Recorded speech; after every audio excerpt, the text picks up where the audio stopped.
Hi, I'm Dr. Carol Brown with the Equipping Minds Brain Development Center. And for the last 11 years, I have had the privilege of working with families around the world to help children and adults to increase their cognitive abilities through a holistic approach or a brain fitness program. Now, just a few months ago, the first brain fitness report came out.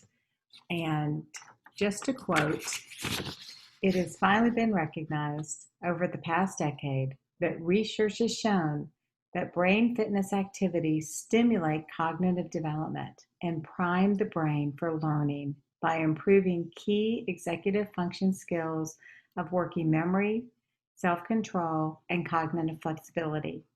These skills are so linked to social and emotional learning that effective brain fitness interventions during childhood and adolescence produce striking results in improving executive functioning skills and pro-social behaviors that are more accurate predictors of academic readiness and life success than an IQ score or any other performance markers, offering affordable and effective solutions to today's educational challenges. Did you get all that? Basically, in short, a brain fitness program should be part of your school day, regardless of your child's abilities or not, from a 3 or 4-year-old to your 18-year-old, even for yourself. So we know that brain fitness programs are having a huge impact. Now, specifically, my expertise is in the Equipping Minds program that I developed and in the Feuerstein program out of Israel.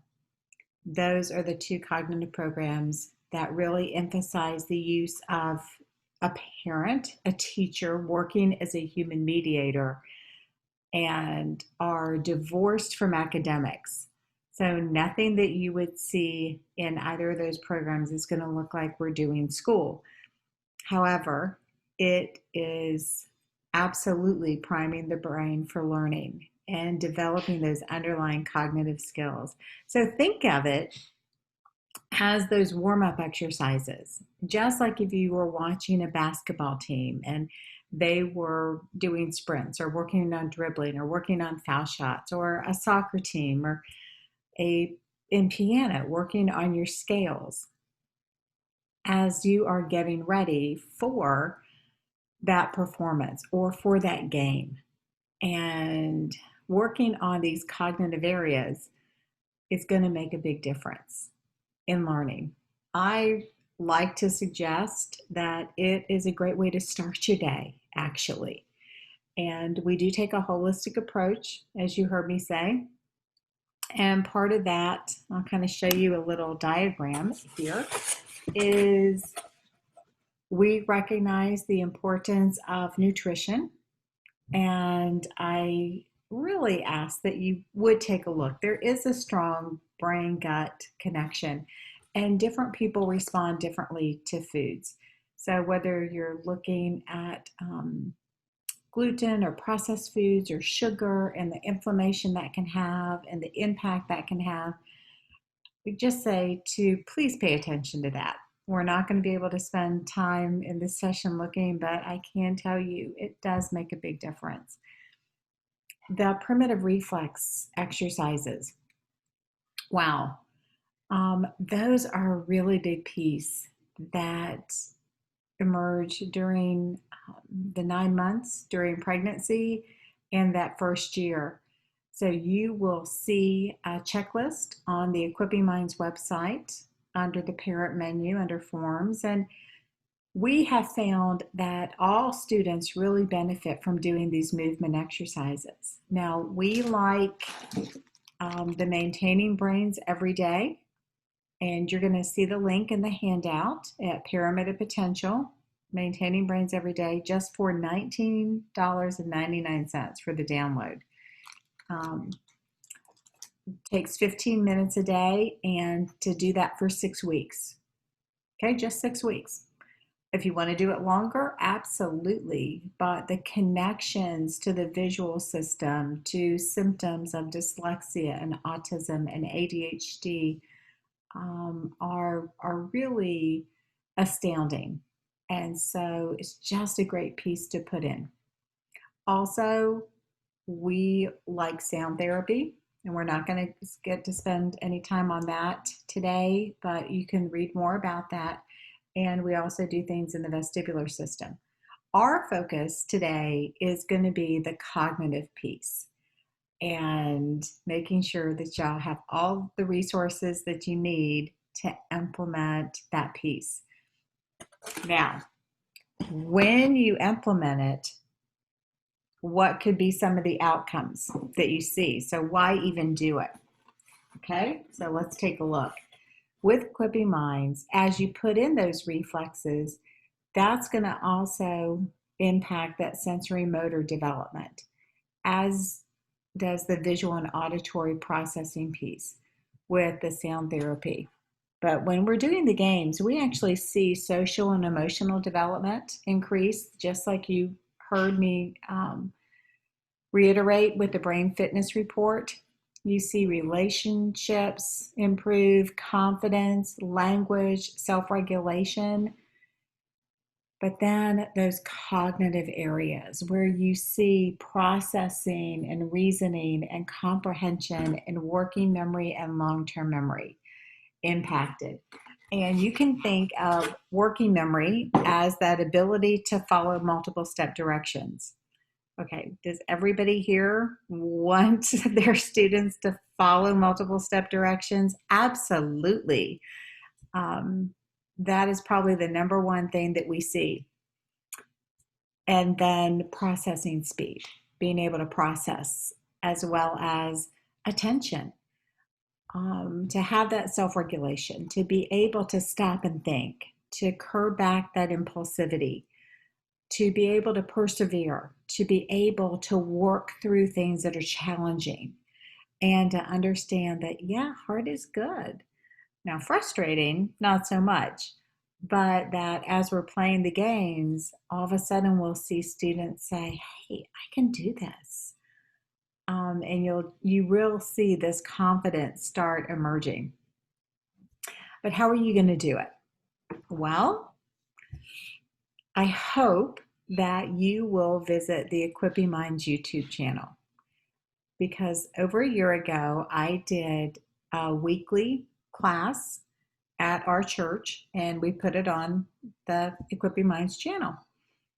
And so it was designed for parents, for teachers to watch it and then go and implement for 30 minutes a day. Okay, now some people do longer, but we even have public schools that it is part of their day, 30 minutes every day, because they are seeing the value in doing it. And tons of homeschoolers are putting it in. So it's a great way to start the day for 30 minutes to get that brain primed and ready for learning. Now, when you go to that channel, you're going to see a link to a handout, and you're getting the handout with this talk as well. It's also on the Equipping Minds website under the shop, where you'll see games. Now, there are a lot of games that we also put in with the workbook pages that you may already have.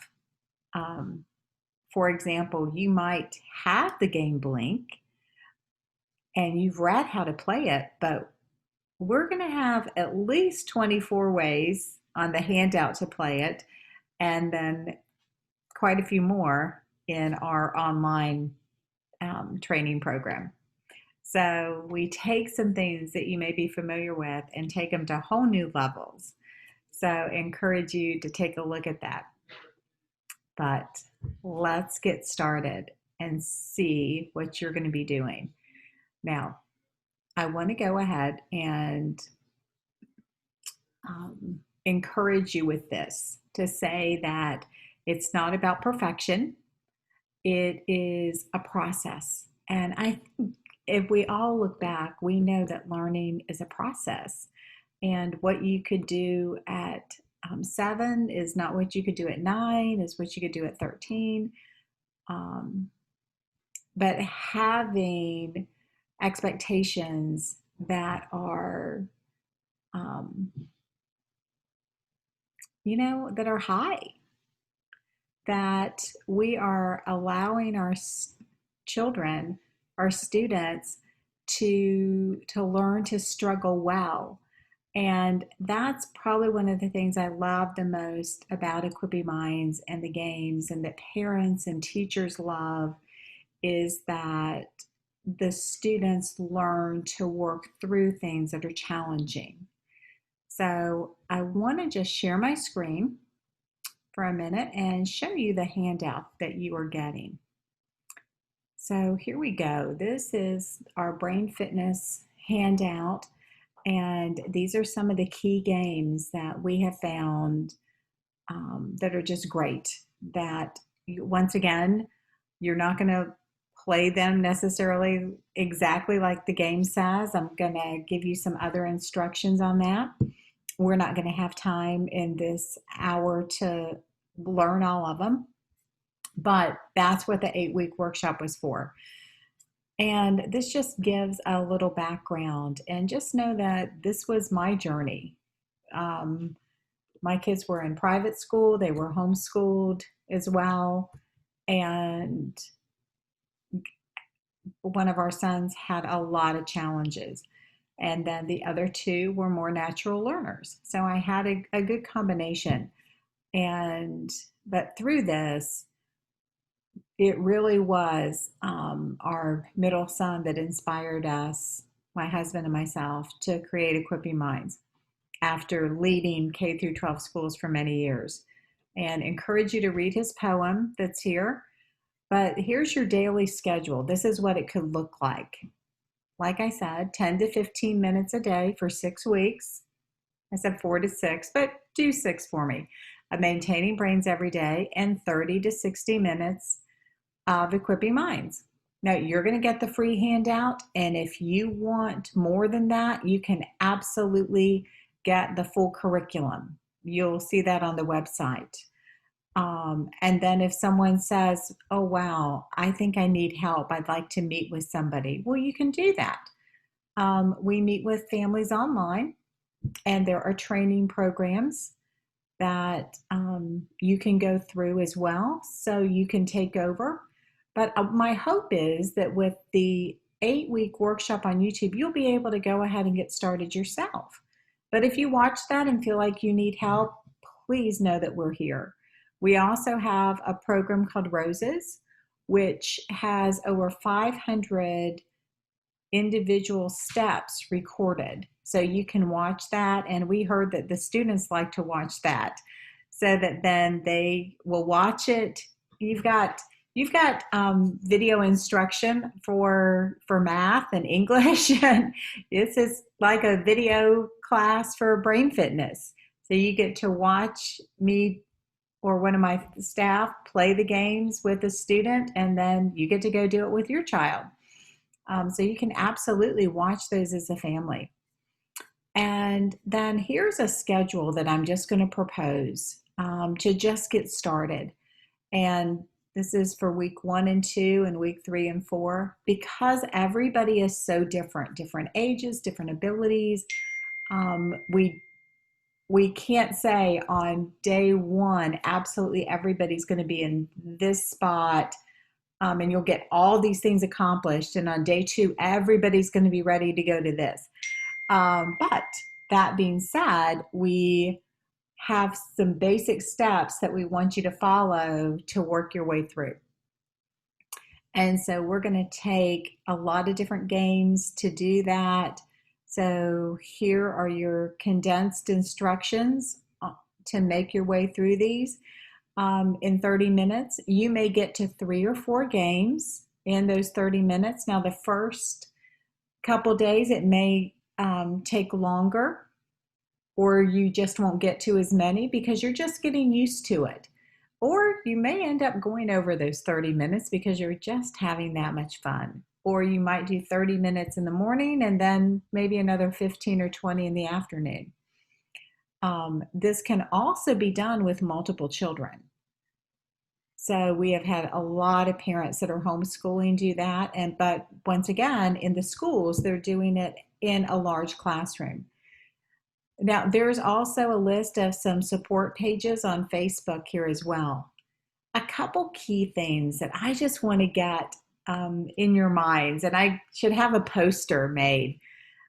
And here are my sayings. This will be challenging, but I will help you. Let's do this together. Let's take turns. Okay. Oh, hard is good. And make sure you're smiling. Oh, I like how you're thinking. And when a student makes an error, we always just say, oh, check. We don't say, no, wrong. What were you thinking? No, we're always going to say, oh, check that. How many do you see? Or what color do you see? And do a lot of if-then thinking. And then I love the phrase, I see you. So we'll say, I see you drawing a circle around the bear. What do you see yourself doing? And that phrase is going to just saturate the whole program, really. And then hopefully during your day, as you're giving directions to your students, to your children. And the other one is just a minute, stop and think. So those are some key pieces with that. You're going to get in the handout the whole cheat sheet, so to speak, of how the cognitive functions work together. These, yes, we talked about these being games, but I did go back to school, got my doctorate in education, and did a full massive research study to show that by playing these brain fitness, these cognitive training games, that it was going to impact academics and life and reasoning abilities and IQ scores. So we have seen that consistently. But this is just a description of the cognitive skills and the games and how those are played. So encourage you to read those. We use animals because all children seem to love animals. We use the presidents of the United States. Have a great book for that, the Yo Millard Fillmore. We use numbers, and you'll notice all our numbers are a different color. So green is 1, blue is 2, red is 3, yellow is 4, and black is 5.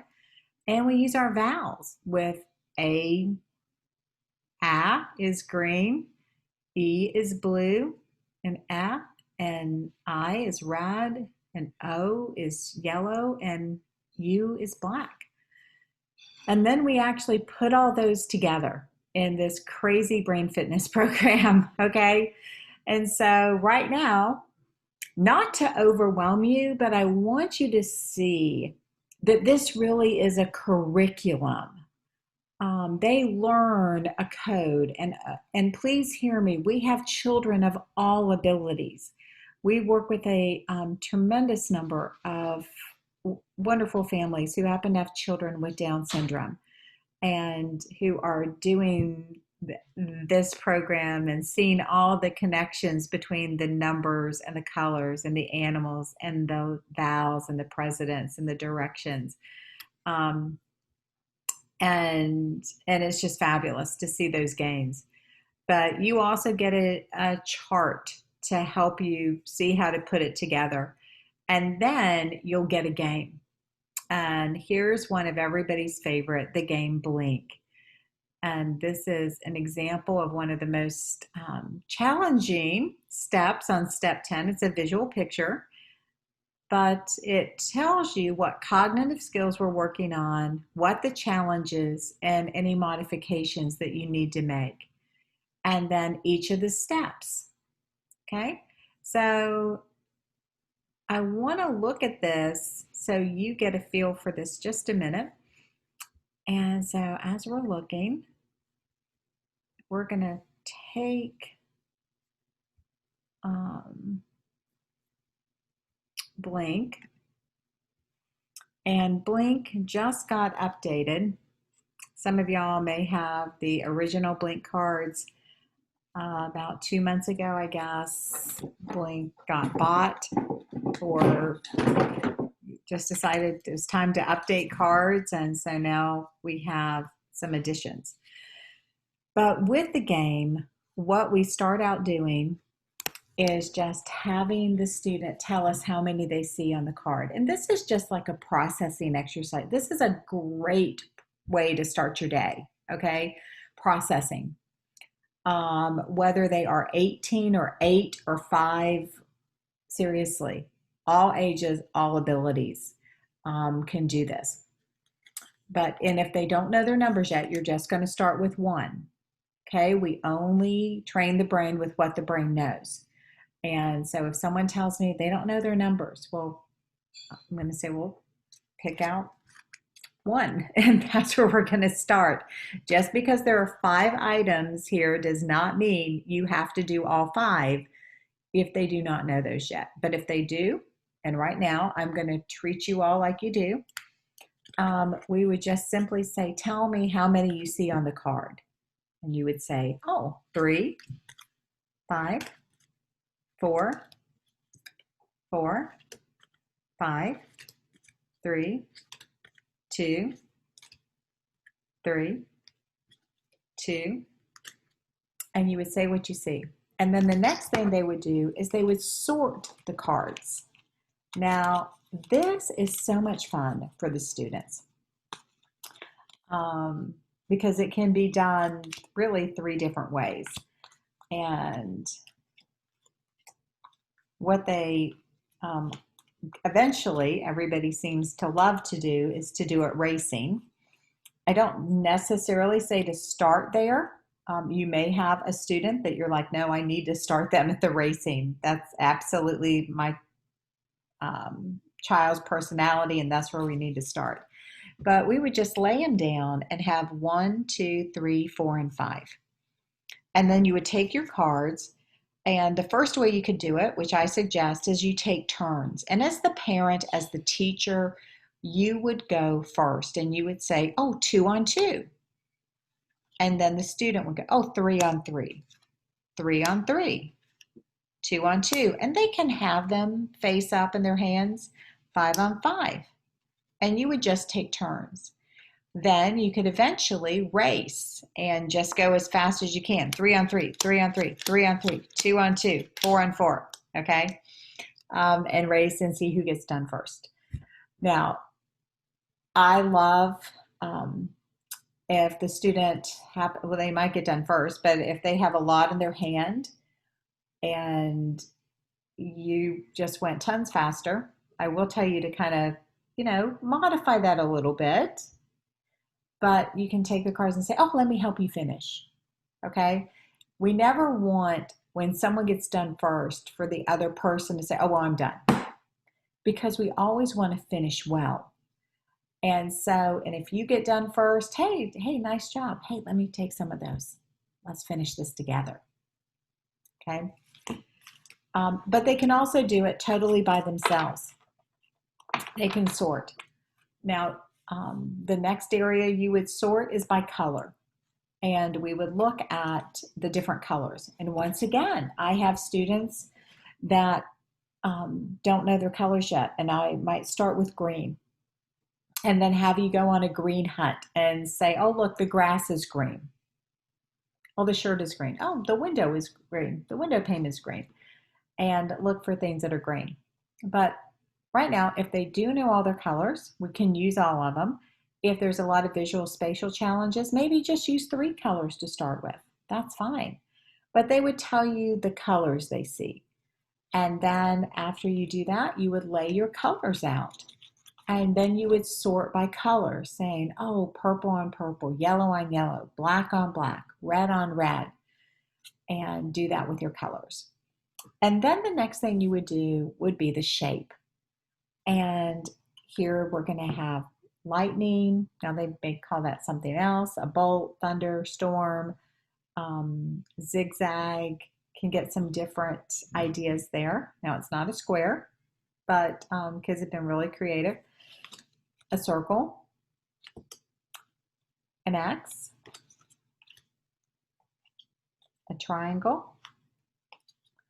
And so as they're telling you those shapes, and if you've got the original one, this has been a flower, a puffy cloud, a cookie, popcorn, all of those are fine. You just kind of have to agree as a family or as a class what you're going to call it. And then they also have this one in the original, which has been a drop. Sometimes they say a raindrop, a teardrop, a drop, a balloon, a light bulb, cotton candy, a Hershey kiss. This many different wonderful things that students will see with these. So then they would sort them by shape. Now, if you don't have Blink, you can absolutely do this with a deck of playing cards. Most people have a deck of cards around the house. This is a fabulous thing. We have a lot of senior adults who do this program, whether it's at a church or at a senior center or with their families. We have a lot of our families who've been doing this that include their grandparents in this. And they love playing the games and using a deck of cards. And so I would encourage you to do that. There's also some jumbo playing cards, which I love. They've got different sizes. This is the 11 by 14. But these are so fun to do and to use these. And so they would tell you the number they saw, then the color, and then the suit. Okay? And so then that gets tricky. So those are all just processing. Just keep in mind, processing, attention that you're working on. You're just warming your brain up. But keep in mind when you're saying, hey, we're going to sort by number, that they're having to ignore the color and the shape. So they're having to only focus on the number. And then when you say, well, tell me the color, they have to ignore number and shape. And when you say, tell me the shape, they have to ignore number and color. So it's working on that attention and concentration as well. And so you may have a student the first time they sort the deck, it could take 4 minutes. It could take 10 minutes. We've had that happen. But then eventually we've even had students sort it in 30 seconds. So sorting is something that you can do for the whole school year. You really can. Hey, let's see how fast we're getting. And because they're just trying to beat themselves, just their own best time. But then we kind of take it up a notch to a working memory exercise. And working memory is all about taking turns. So what we would do, we would say the number, 9, the color, black, and the suit, spades. So you ready? Number, 4, color, black, suit, clubs. So try that for me. 3, red, diamonds. 2, red, diamonds. Okay, and as you keep doing that, it really works on that attention and that sequencing, because so often we have students who are really good at learning things in isolation, but then they have to hold all those steps together. And you have to do that when you're reading, when you have to tell the number of sounds, the order of sounds, are they the same or different, and hold that in place to read and spell. The same thing with math and remembering the steps to a math problem. It seems like you can work on it and work on it and work on it, but they'll forget a step. And by using these games to work on sequencing and holding on to directions, we see that ability increase to hold on to those steps for math. I also like to teach math one step at a time too, but won't have time for that today. But that's another way to approach math. Now, an easier way to kind of lay it down to help your students would be like this. You would put it down and say the number, 3, color, green, shape, X. So let me prompt you initially. Number, 4, color, purple, shape, X. You ready? Now, 5, red, stars. 3, 4. And if your student does this, I want you to say, either just pause or say, oh, well, that is 4. But if this was 3, whose turn is it?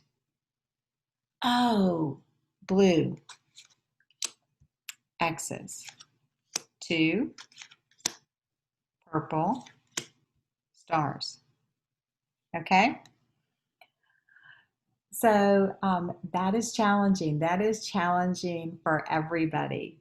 And then eventually you'll play the game. And I'm going to show you that. This is how I like to start. You would have 2 discards, and I like to put 3 cards face up, and then they can discard if they can match number, color, or shape. So they would say, oh, 2 on 2, 5 on 5, purple on purple. Okay, I see X on X, I see X on X, and I see 5 on 5. And I see 5 on 5, I see 2 on 2, and he has to wait. Okay? And that's kind of a really brief introduction to how you play Blink. And it is so much fun. But there you'll see 24 different steps there on the handout. But I wanted to give you that intro because they just love playing this game. And please read through the different ways to do that. But you can also take the card game set and use these cards to sort by number, color, and shape as you're getting ready to learn the game. We also love to use the game Quitch, and that is a lot of fun for the students, and it has numbers and letters on it that I want to show you. Okay, so here's Quitch, and you will have the letters A to H and the numbers 1 to 8. And they can initially just tell me what they see: an H, 8, a B2, an A2. But once they can do that, then have them take turns and say, oh, C, the letter, 7, the number, F, 8, H, 3, and alternate. And then you'll eventually get to play where you put the numbers out and the letters out, and then if you can match it, if it's equal, because you're also working on that concept, and you have your cards face up on the table, and they can have their cards up, and then, oh, 7 on 7, so they can match the letter or the number. 8 on 8, A on A, B on B, H on H. Then eventually you get to play +1, okay? So you're working on some underlying math concepts, but don't tell anybody that. And we've got some other games that do that as well in the Brain Fitness program. So that if they're doing that, for example, and they have the cards out, then we are going to play. I'll just show you a couple examples here. So if I have my cards out and I get to play +1, I can play 2 to 3, 3 to 4, Okay. And then in this game, if you have an H, it gets to loop back to A. So H to A. And then once you learn how to play plus, then you get to play minus. So if you have an 8, you would play, 8 to 7. And then you could play, 7 to 6. H to G. G to F. Okay, so you see how it's helping the student look at before and after, +1, -1 with numbers and letters. And then you can do all three at one time. Have an equal pile, a plus pile, and a minus pile. Now, you may just be going, wait a minute, that's going to be too challenging for my child. Well, maybe today. But start out with the equal. We start out with the first steps and gradually work our way up. But you may have a high school student that is going to be ready, in the first week to do an equal plus and minus pile. But the great thing is this same game, everything that you will see in the handout and the workshop is truly being used with preschoolers, kindergartners, to grad students who we work with because they're struggling to comprehend or to listen to a lecture and take notes. Because at that point, the demands on your working memory are a lot stronger and the expectations. But people in college and grad school hit walls, and this is what they're doing to increase these areas. Absolutely, because it's not that they haven't had plenty of academics. They're in grad school. But there are cognitive areas that are impacting those abilities. So more reading, more strategies isn't what they need, but really that brain fitness workout is what is needed. Now, we also love to use the game Spot It, and a lot of people have Spot It. I know my children are all adults now, so we didn't get all the Chick-fil-A little Spot It games in our kids' meal. But what you'll do is Spot It, and it's all in your directions, but this is something very different that we do with it. We'll take what's called a constant card or one card, and we'll say what we see on this card. And so it may be looking at it and saying, I see a gray shark. I see a pink starfish. I see a red crab. I see a brown squirrel. I see a yellow kangaroo. I see a black and white panda. And then you pick up another card and you find the match. And I would say, I see 2 red crabs. And then you put that card aside, but you keep our first card, our constant card, and you pick up another card.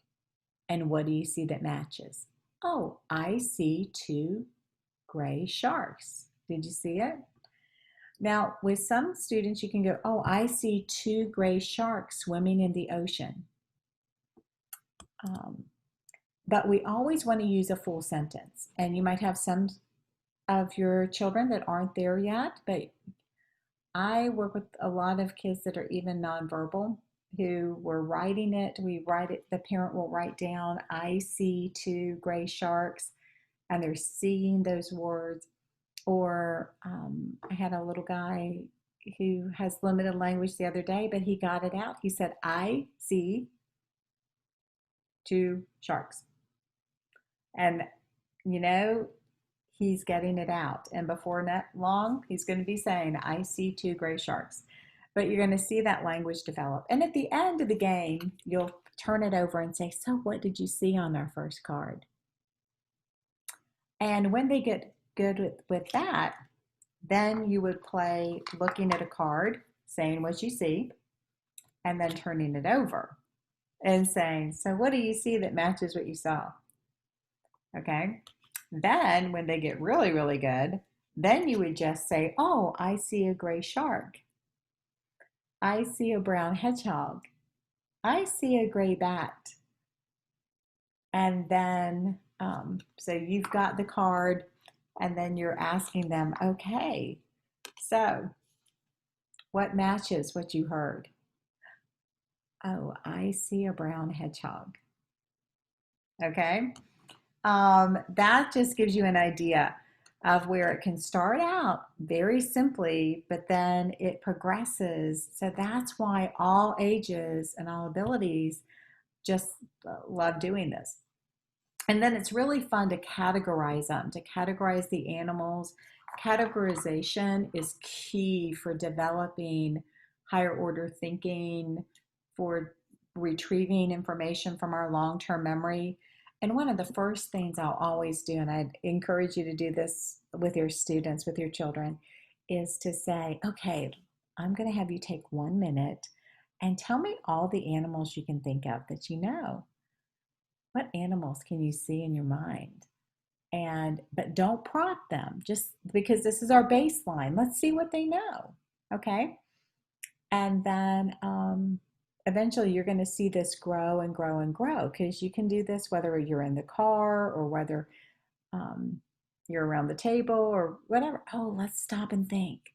You might even do it alphabetically. Oh, I see an ant, a bear, a cat. You can do it as a group and go around, but you're working on pulling out information from their long-term memory that you know is there, okay? Which is super fun to do. So you also, in the handout, had those directions for Spot It. And with Spot It in your handout, you're also going to see that I'm giving you the, it'll say to also work on that categorization, that language, and you can even have them write some sentences. But just make it fun. Please hear me, because we don't want this to seem like school, but we want this to be just fun and engaging. I kind of have a rule. If you're doing Equipping Minds and there are tears or great frustration, please stop, because there shouldn't be. There shouldn't be. It really needs to be when you're having fun, you're doing it together, you're playing with them. So guess what? Guess who else is doing a brain fitness program? You are. And I love that about this. And parents will tell us all the time, my brain is stronger, or I just remembered everything that they just asked me to pick up at the grocery store, or I just remembered this number or whatever. And I love that. It's an extra major bonus. It's, I actually should probably call it brain fitness for parents, because that's absolutely what's happened, and why this is done in so many different areas. Another one you're going to see there is color code. Oh, y'all, the kids love this. But I do have, of course, some different rules. When I play the game, I'll ask them, what do you see? And say, what colors do you see? Oh, I see orange and I see red. And then they would look at the pieces, and they have 18 different tiles that are here. And let's find in the orange the piece that we're going to need. Oh, it's going to be the orange square. Oh, it's going to be the, red square. And that is a square. It's just turned, by the way, because it has 4 right angles. And then we would have them lay the pieces down beside of them, so it really resembles laying it down, looking like it does in the back of the book, to where the pieces are beside of each other. They're not supposed to touch, okay? But they lay them down, and then you would ask questions. Which one would be on top? Oh, and talk about how it's the one you see the whole thing. It's not covered up. And so you would lay them out and turn the pieces in the correct direction. And so, just so you know, the answers are in the back, okay? um, because they get more and more complex, where there can be, 5 pieces, and you have to make the design. So the visual spatial, the planning, oh my goodness, they love this. But please don't let them take the pieces and move them around in their hands, because that trial and error is not working on that visual spatial. That's just moving things around in your hands. And we really want them to think about this and work on it. So, oh my word, so much fun. Another one you're going to see here is the game Stare. And I want to show you the little stare cards. Now, in the handout that I'm providing you, you're going to see this one, and we're going to look at it just a minute. Okay? And so this is the one I've got in my hand. You can get the whole box of stare cards, but I'm just sharing these 4 with you as an example, because we're asking the questions from Aristotle's 10 categories of being, and they'll fall from here, some Aristotle's and Socratic questioning that build on cognitive skills, cognitive functions, that I would say to read through that. But with the stare cards, you would look at it and you would ask the questions from here: who or what do you see? And then you would talk about the quantities. How many do you see? Or what do you think the age of the person is? And then the qualities, the size, the colors, the shapes, the smells, the sounds. And then what are they doing? Hopefully y'all can see this well. So you can look at what they're doing,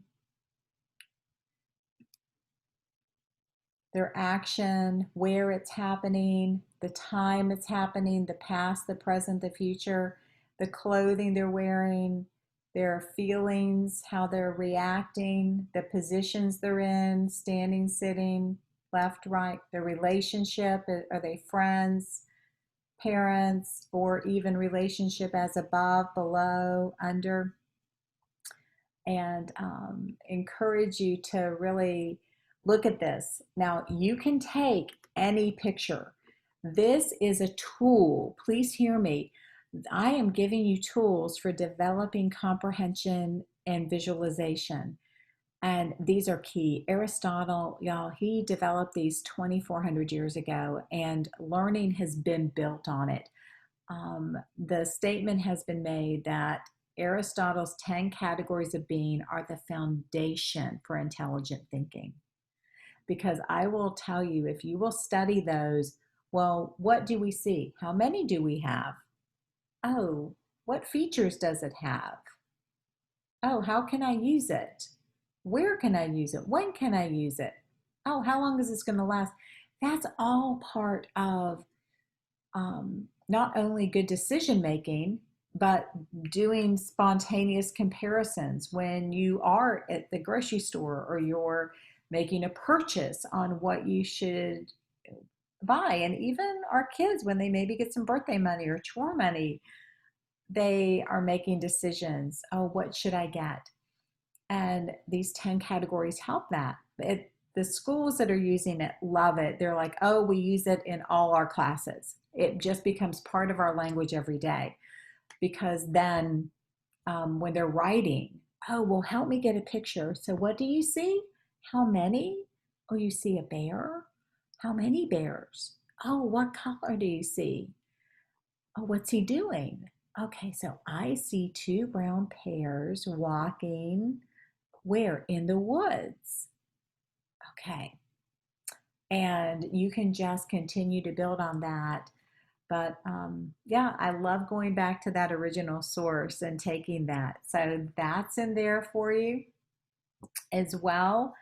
And then really the biggest part is from the workbooks. There's the student workbook, which you can get this online. You can either print it off for like $19, or the student workbook, the hard copy is $29 with all the pages. And then, like I said, you have got the handouts to use, but you also, if you decide you want to do the whole thing and really have a complete brain fitness program, there's the whole big curriculum as well. But start with the free handouts, and then in the back of the book, there's a whole classroom connection to auditory processing with sounds, to history, to science, to writing. There's so much here for you to really have a great brain fitness program for your students. Now, this is just kind of an intro, because I do have all those 8 videos for you. There's also another link under the shop. I did a 3-hour training just using household items to use. And but the last thing I do want to hit on is probably one of the students' favorite exercises with animals, and they love doing this. So I will, let's see, pull up the one here in the teacher book. And the students will read the animals, and they'll just say, oh, penguin, giraffe, bear, bird, spider, camel, chicken, pig, zebra, snake, tiger, elephant, turtle, cow, fish, cat, frog, crab, bee, horse, right? And then you've got to do this first, mom, dad, teacher. You ready? Then it's your turn. Now tell me the animal you see and ignore the word. This is set 2. So you're having to look at it. Oh, but it says spider, but you have to say penguin. It says camel, but you have to say giraffe. Okay? And this is super tricky. It's great, but it is the Stroop effect with the animals. And kids really love to see their parents or their teachers do it, and you get to show how you struggle well. And I will tell you, with the different games that we have, you will get to just have fun, to have fun. Now, you heard me say earlier that I love the words I see you. Okay, well, I see you taking the animals, and I'm going to give you a 3-step direction and see how you do. But I would say, I see you drawing a circle around the bear. Then I see you drawing a box around the snake to keep them in. And then I see you drawing an X on the fish. What do you see yourself doing? And you would say, I see myself drawing a circle around the bear. And you would draw it and say it. So you would start at 2 o'clock and do your circle. I like to, that's also just good for handwriting, starting with clock letters. Then I see myself drawing a box around the snake to keep him in. And then I see myself drawing an X on the fish. And you would draw your X, okay?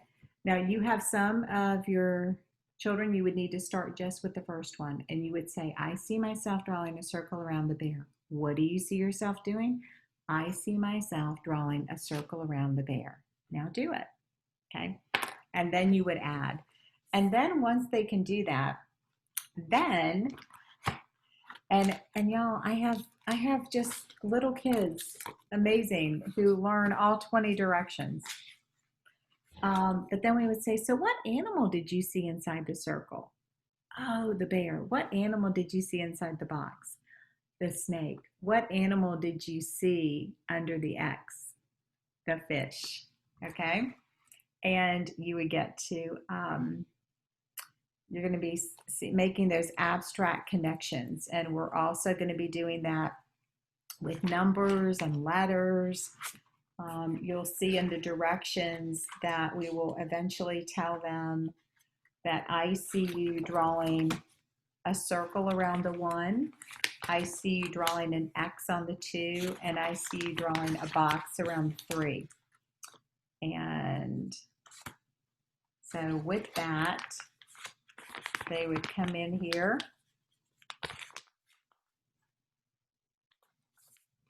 and pull this up for you. And when they're doing that, and I'm just showing you all, because with the students, unless you have an older student that you feel like could handle 3 at once, but they would come in here and say X the 2, circle the 1, circle the 1, box the 3, box the 3, circle the 1, X the 2, and they would go in and do that. And you'll notice that 1 is going to be green, and we're going to end up putting a green cube on the 1, okay? And so then we get to cover them up. Green on 1. You'll notice that blue is 2. And you'll notice that red is 3. Okay, so you'd have that. And in the meantime, you're also going to be learning your presidents with the book Yo Millard Fillmore. And you're going to get to learn that George Washington has a washing machine with a ton of clothes to wash a ton, and you open it up and see atoms swirling around for John Adams, and then our atoms are going to be cooked by the chef and the son. So here's our chef and here's his son, so chef's son for Thomas Jefferson. So a great way to learn the presidents and to visualize that and use Aristotle's 10 categories. But then, for example, you just saw those symbols, and I just told you all of that super quickly. And that's why I hope right now you're feeling your brain working a little bit, trying to process all this, which is a great thing, because remember, hard is good. But then I would say, so what number did you see under the X? Oh, 2. What color did we put on the 2? Oh, blue. What animal did I see you put an X on? Oh, the fish. Okay. Oh, and who would our second president be? Oh, John Adams. So what number did I see you circle? The 1. What animal did I see you circle? The bear. What color did I see you put on the 1? Oh, green. And who's our first president? George Washington. And then with our box, what number did I see you box? The 3. What animal did I see you put a box around? The snake. And what color did I see you put on our 3? And it's going to be red. And then who do you see for our third president? Oh, Thomas Jefferson. And I think, as I told you, we do the same thing with the vowels. A is green, so it gets a circle. E is blue, it gets the X. I is red, and it gets the box. But then you're going to have colored arrows. And some of y'all, maybe you've done some vision therapy or something, but with our colored arrows, they'll eventually tell me the number for the color blue, the animal, and they're going to learn that black goes with a turtle because it's the number 5, and we put a line above the 5 and a line above the turtle. What's our vowel? And it's going to be an I. And who's our president? George Washington. In what direction? Oh, this is going left. But we're not going to start there, okay? But do you see where you're getting a workout? We would start out, just tell me the color you see. And even start out simpler, the color. Now the direction. And now take turns. Oh, yellow up, black down. Well, then the number, the color, direction. And you'll learn that yellow is 4. So it'll be 4, blue, down. Remember, red is 3, 3, green, up. And then number, color, animal, direction. And then number, color, animal, vowel direction, then number, color, animal, vowel, precedent direction. Okay, so we build up, but that's where I wanted you to see that it can be for all ages, and you could be doing it all year and just having a great time. Sometimes people will put certain games between this before certain subjects, or everybody learn the presidents together. There are some of the games that, depending on your students, you can absolutely do them all together. Others that you may find some benefit in doing them individually. But as you're doing it, one, just have fun. So thank y'all for joining me in this session today. Visit the Equipping Minds YouTube channel. Email me if you have any questions. Visit the Equipping Minds website and look at the different programs that you could do beyond the things that I'm gifting to you. So have a wonderful school year.